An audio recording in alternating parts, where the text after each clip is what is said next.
E aí, meus queridos, tranquilos? Espero que esteja tudo bem com vocês. Bom, esse vídeo aqui a gente vai falar um pouquinho sobre o episódio 14 da 8ª temporada de The Walking Dead, tá? Vou começar aqui com um detalhe interessante que eu achei nesse episódio, que foi a Jadis, né, cara? No início ali, quando ela tá fugindo dos salvadores, pô, a Jadis dorme, cara. A Jadis dormiu e não foi pouco tempo, no mínimo ali 30 minutos, porque o sol muda bastante de posição, né? Como ele tá ali atrás naquela pilha de lixo e como ele tá quando ela acorda. Putz, a Jadis dormiu, cara. Como assim? Como alguém dorme durante um ataque dos inimigos no meio do campo de batalha? Enfim, segundo detalhe, ela já anda toda preparada, né, para dormir ali de camisola por baixo de um uniforme militar, né, entre aspas aí. E que quarto bem arrumado, né? Pensa numa mulher que é organizada, essa tal de Jadis, muito organizada, né? Bom, a conversa entre ela e o Negan, eu não achei que foi ruim, mas eu achei que foi meio estranha, ao mesmo tempo que foi muito dura para os dois personagens. Eu não esperava aquela atitude do Negan, tampouco da Jadis, mas é como a The Walking Dead tem surpreendido a gente, é dessa maneira. Eu não achei que foi ruim, eu só achei estranha pro momento, não pensei que fosse ser assim, mas foi legal. Porque mostrou justamente o que a gente queria ver há muito tempo, que é a confirmação de que o Negan da série é basicamente o mesmo Negan das HQs, e que ele sim tem um ser humano por trás daquele cara todo esquisito e sem noção. Existe uma pessoa ali por trás que pode ser aproveitada na série ainda, isso dá bastante indício de que ele vai ser aproveitado na série ainda, ao lado do Rick. Assim como ele consegue conversar com a Jadis, que era uma pessoa que basicamente era como o Rick no início, né? A Jadis também era um recurso para ele, assim como o Rick era um recurso e não um inimigo. Não só um inimigo, vamos dizer assim, né? Porque de certa forma inimigos eram, né? Ele era superior, ele mandava, enfim. Mas ele também pode ter essa conversa com o Rick no futuro. E é justamente esse tipo de conversa que ele tem com o Rick nas HQs. Uma das primeiras conversas entre os dois mais francas é quando ele conta quem era a Lucille, como era a Lucille, enfim, de uma forma ou de outra eu achei legal essa conversa entre os dois. E foi revelador também sobre o ponto do helicóptero, né? A Jadis já sabia, a Jadis sabe de quem é esse helicóptero, ou no mínimo sabia da existência dele, que ele poderia aparecer através de um sinalizador ou algo do tipo. Me parece que ela também tem comunicação com o pessoal do helicóptero. De uma maneira ou de outra, isso vai ser explorado em um outro vídeo, isso vai ser explorado mais pra frente na série, né? Foi confirmado que na 9ª temporada nós teremos aí a história contada sobre esse helicóptero.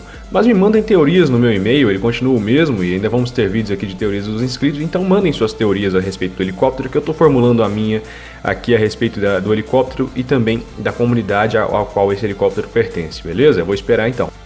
No geral, esse episódio foi um episódio duro para todos os personagens principais do momento, exceto o Daryl. Mas falando sobre o Daryl aqui rapidinho, então, já que a gente está falando sobre ele, vamos aproveitar e falar tudo que eu vi sobre ele nesse episódio, né?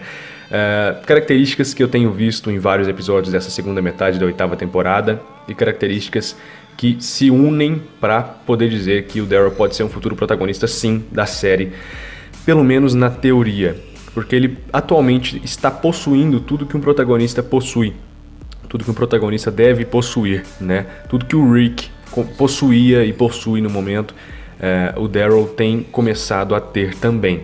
Eu tô falando de ele ter proximidade das pessoas, de ele saber conversar, de ele não ser mais aquele ser humano isolado que se joga para qualquer canto e fala que se dane o resto, né? Ele é quem puxa papo com a Tara. A Tara aparece e quem fala oi é ele, né? É o Daryl quem chama a Tara pro papo.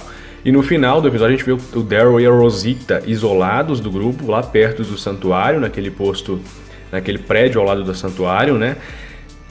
E os dois estão sozinhos, os dois foram em missão isolados do restante do pessoal, né? E ele não conversou com o Rick para poder fazer isso. Talvez tenha conversado com a Meg, dado a ideia, mas ele simplesmente pegou e foi. Não existe mais esse diálogo de eu posso ir, eu devo ir, o que você acha. Cada um ali faz o que quer, né, entre os personagens principais.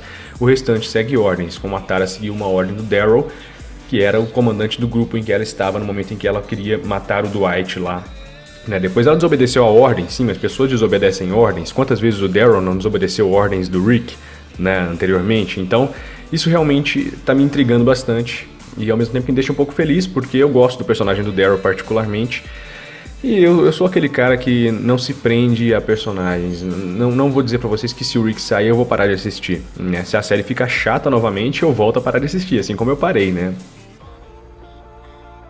Morgan e Rick, a conversa que eles têm no final. Veja bem como é interessante, o Rick não se sente preparado para ler a carta que o Carl escreveu para ele, porque ele sabia que na carta provavelmente teria coisas do tipo não mate seus inimigos sempre, dê uma segunda chance.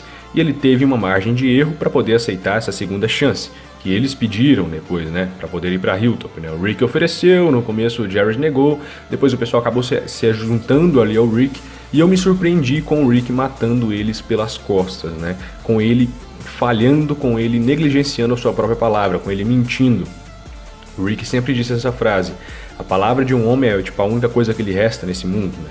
Basicamente ela tem que ter alguma importância, e no caso ele negligenciou essa importância. Para ele não houve importância na palavra dele, ele não cumpriu com o que ele tinha dito. E depois ele volta e lê a carta do Carl no final do episódio, né? Quando ele já fez o que ele estava, o que o seu instinto, vamos dizer assim, animal, gostaria de fazer, que era matar aquelas pessoas, né, que mataram o seu povo. É uma característica que eu acho interessante demais no Rick, que eu gosto. Eu não quero que eles tirem isso. Por mais que eu pense, de certa forma eu pensei, puxa, aquelas pessoas que estavam lá e que o Rick matou são pessoas que poderiam sim ajudar o grupo, que poderiam sim ser bons personagens no futuro. Mas é o Rick que nós queremos ver, é esse cara, né? É esse cara que age por instinto, que é de certa forma um animal, como foi na quinta temporada. Eu senti muito de quinta temporada nesse episódio e eu gostei pra caramba, sinceramente, não acho que foi ruim. A conversa dele e do Morgan no final e o olhar dele no espelho é muito interessante, porque eu acho que é ali que o Rick se vê como uma besta, né? Ali que ele se vê, puxa vida, eu tô indo contra o que meu filho pediu e eu acho que é hora de maneirar um pouco. Então ele chega em casa, toma um banho, relaxa um pouco, pensa e começa a ler a carta. Interessante. Mais uma vez eu volto a falar que pra mim tá sendo magnífica a maneira como tem tratado os roteiristas do Morgan, né? Da saída do Morgan, que tem que acontecer em The Walking Dead agora, né? Pra ele ir pra Fear The Walking Dead, que eu vou assistir, vou trazer vídeo, relaxa, calma aí, deixa só acabar essa 8ª temporada primeiro e fazer alguns vídeos de teoria que eu tô preparando aqui, depois eu vou começar a assistir Fear The Walking Dead e trazer aqui no canal também. Tá? Enfim, eu tô gostando muito da maneira como eles têm tratado o Morgan na série até agora, das conversas francas que ele tem tido, da maneira como eles mostram ele sozinho, depois em grupo, como ele disfarça as coisas, como ele tenta encobrir o seu problema, né? Como agora ele não tá mais conseguindo. Ele acabou tendo que confessar pra Carol, confessou pro Rick, né? E tem mostrado nas suas palavras, coisa que o Morgan não fazia, o que ele é realmente, o que ele tem sentido e como ele está se sentindo, como ele precisa de um tempo para ele, né? O Morgan passou muito tempo isolado, então ele aprendeu a conviver sozinho, conviver com o silêncio, consigo mesmo, e agora ele está no meio de um grupo e ele realmente volta a ter as relações, a ter os sentimentos, e isso é uma coisa que está prejudicando ele no momento, então ele precisa mais uma vez sair dali e construir uma nova mente para ele. Ele precisa tratar sua cabeça que está um pouquinho deformada, mas de qualquer forma a morte do Jared pelas mãos do Morgan foi extremamente sangrenta. Eu gostei pra caramba, achei que foi uma das mais violentas da 8ª temporada, se não for a mais violenta, porque é uma morte bem intensa, fala a verdade. E como o instinto de mãe não falha, né? É sempre uma leoa. A Carol, querendo ou não, ela é sim uma mãe, né? Quer queira ela ou não, ela é a mãezona. E o Ezequiel abriu os olhos dela, eu achei legal a conversa dela com o Ezequiel. Finalmente o Ezequiel falou coisas que preste, né? Além de você parece uma maçã ou coisas do tipo, ele falou realmente deu um discurso legal pra Carol, pra poder dar gás pra ela, né? E ela recebeu de peito aberto, digamos assim, e foi sim atrás do Morgan, primeiramente, para cuidar, para ver o que o Morgan estava precisando, porque ela realmente estava com bloqueio do Henry, né? E depois ela vai atrás do Henry para poder trazê-lo de volta, porque ela, depois da conversa que ela teve com o Morgan, ela abriu de vez os olhos e viu, poxa vida, o moleque pode estar vivo, né?